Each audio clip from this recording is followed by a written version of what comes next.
Assalamualaikum warahmatullahi wabarakatuh. Halo teman-teman, sebelumnya perkenalkan nama saya Nopal Muhammad Al-Hajari. Dan saya Falarov Nur Huda. Nah, jadi kita berdua ini akan memberikan sebuah penjelasan mengenai binary diagram. Oke guys, jadi di sini saya akan menjelaskan tentang diagram biner 1. Nah, di sini digambarkan bahwa ada dua unsur, yaitu unsur A dan unsur B. Nah, pada kedua unsur ini memiliki titik cair yang berbeda. Nah, di sini ada 3 kolom juga, ada 3 warna. Nah, warna biru ini menggambarkan suhu di bawah 100 derajat dan warna hijau ini menggambarkan suhu antara 100 derajat sampai dengan 150 derajat. Terus yang warna kuning ini adalah suhu di atas 150 derajat dan TCA ini adalah titik cair unsur A dan TCB adalah titik cair unsur B. Nah, di sini tuh di kolom warna biru ini menggambarkan unsur A itu dan unsur B masih dalam keadaan padat dua-duanya karena masih dengan suhu di bawah 100 derajat. Dan pada kolom warna hijau ini menggambarkan bahwa si unsur A masih dalam kondisi padat, sedangkan unsur B sudah dalam kondisi cair. Kenapa? Karena titik cair unsur B itu adalah 100 derajat dan titik cair unsur A adalah 150 derajat. Dan warna kuning ini, dan pada kolom warna kuning ini kedua unsur ini sudah pada posisi cair, keadaan cair seperti itu.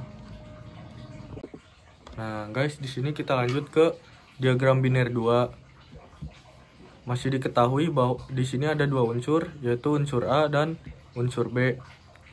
Nah, diketahui garis merah ini adalah material M dengan komposisi unsur A yaitu 60% dan unsur B 40%.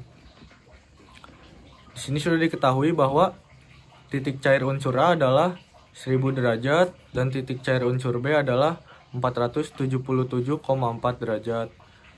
Caranya yaitu kita bisa menarik garis dari TCA ke TCB. Begitu juga sebaliknya dari TCB ke TCA. Nah, setelah itu diketahui juga titik lebur material M adalah 924 derajat dan titik solidusnya adalah 616 derajat. Nah, sekarang kita ingin menghitung berapakah fase solidus dan fase liquidus pada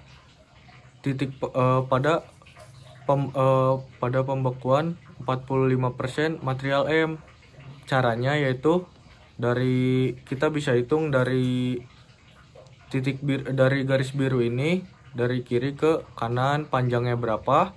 Setelah itu kita dapat menggunakan teori jungkat-jungkit, di mana lengan yang lebih panjang diisi oleh orang yang lebih kecil, sedangkan lengan yang lebih pendek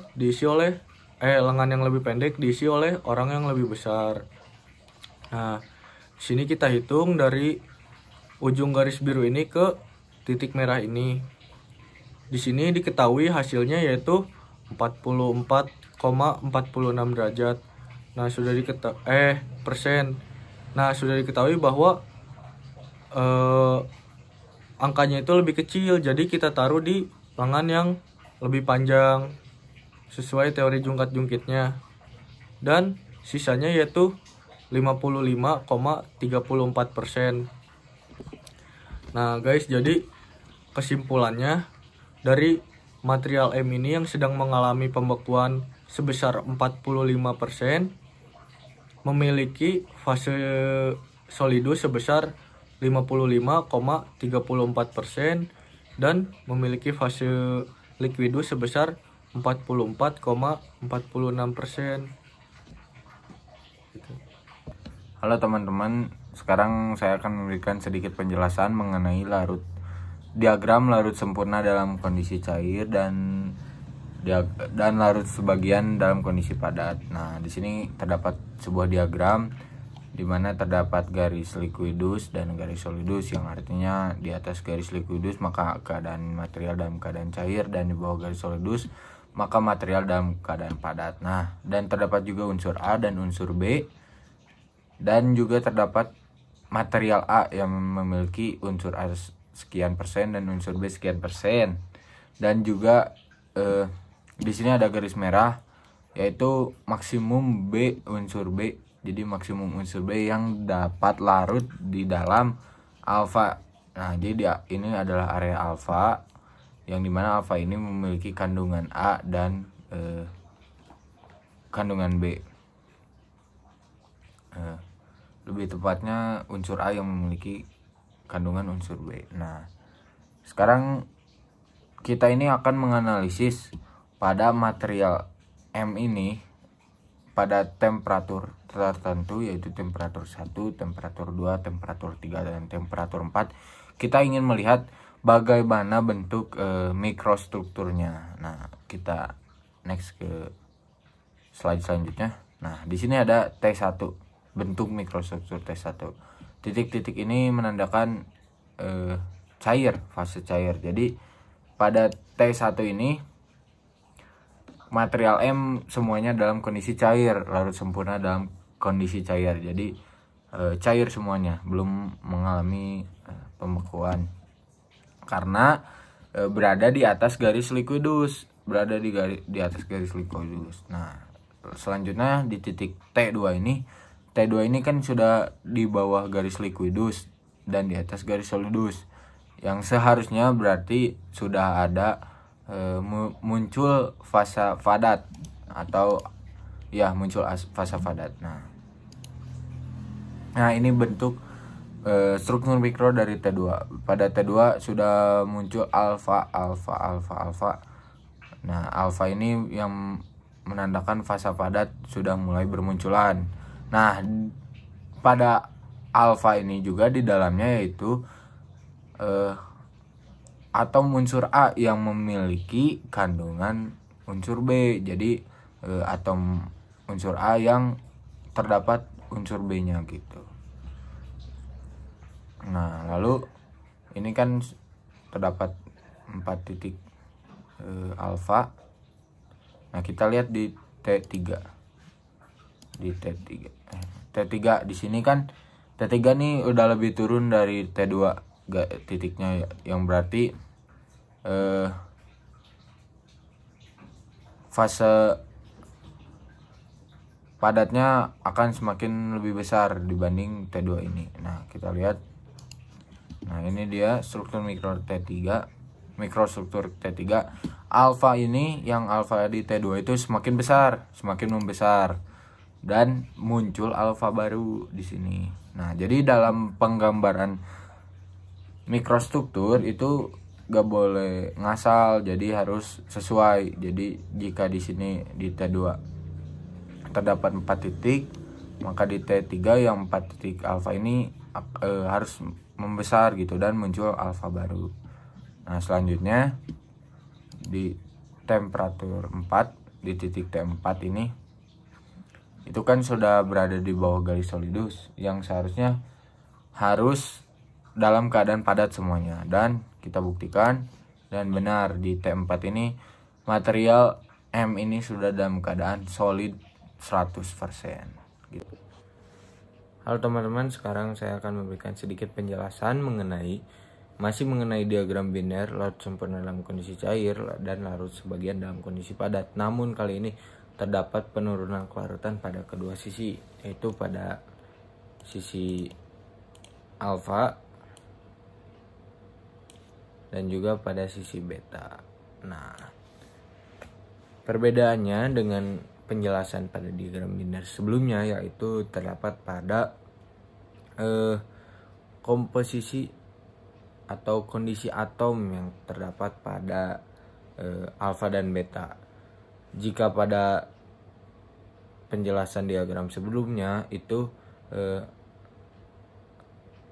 disebutnya kondisinya yaitu interstisial, ketika atom yang terlarut itu lebih kecil ukurannya dibanding atom induk, sehingga dia mengisinya rongga-rongga atau ruang-ruang kosong di antara atom.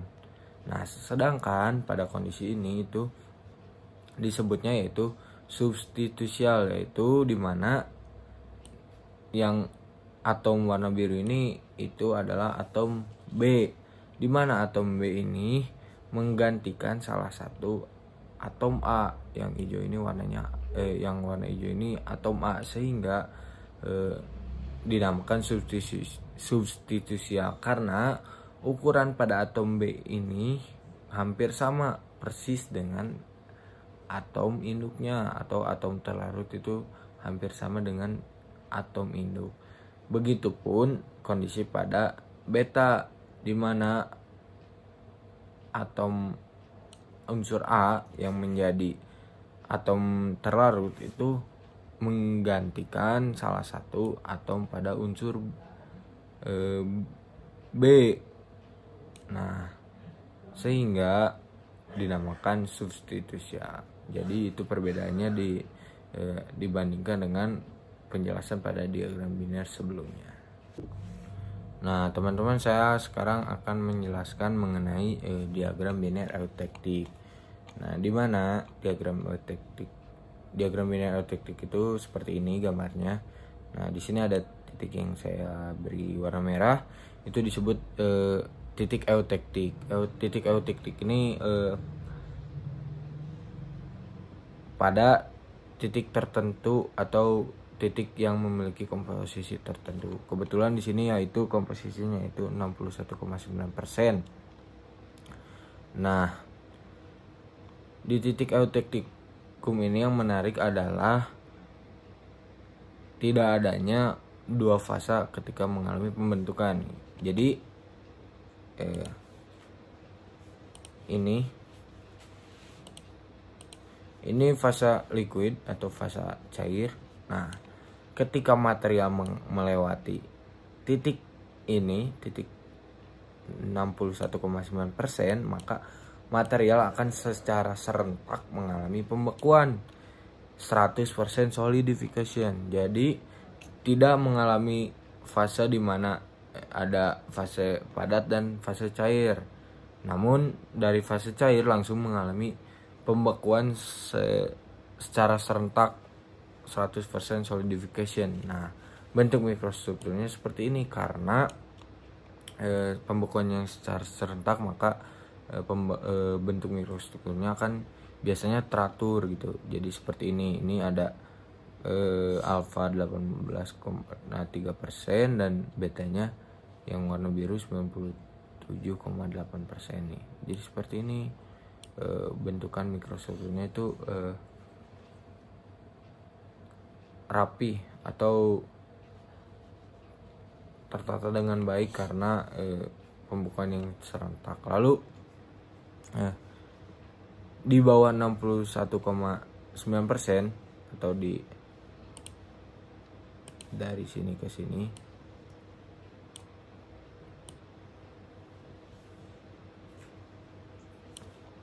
itu dinamakan dengan hypoeutektikum, dan dari sini ke sini itu hypereutektikum. Nah, biasanya hypoeutektikum itu yang membedakan adalah terbentuk ini bulatan-bulatan mikrostruktur yang berbentuk bulat, yaitu ini seperti ini.